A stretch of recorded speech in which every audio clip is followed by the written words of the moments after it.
Hi పిల్లలు, చిన్ని కథలు ఛానల్కి స్వాగతం. ఈరోజు మనం దాహం వేసిన ఒక కాకి కథ తెలుసుకుందాం. ఒక వేడికాలం రోజు ఒక కాకి చాలా దాహంగా ఉంది. అది నీటిని వెతుకుతూ ఎక్కడికెక్కడికో ఎగిరింది, కానీ ఎక్కడ నీరు కనిపించలేదు.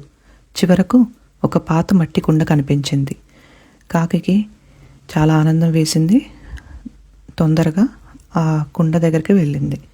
కుండలో కొంత నీరు ఉంది, కానీ అది చాలా లోతులో ఉంది. కాకి తన ముక్కుతో నీటిని తాకలేకపోయింది.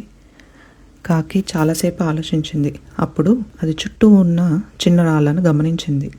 కాకి ఒక్కొక్క రాయిని తీసుకొని కుండలో వేసింది. అలా మరిన్ని రాళ్ళను వేసింది. ప్రతి రాయితో నీటి స్థాయి కొంచెం పెరిగింది. చివరకు నీరు కుండ ముంగిటికి చేరింది. కాకి ఆనందంగా నీటిని తాగింది.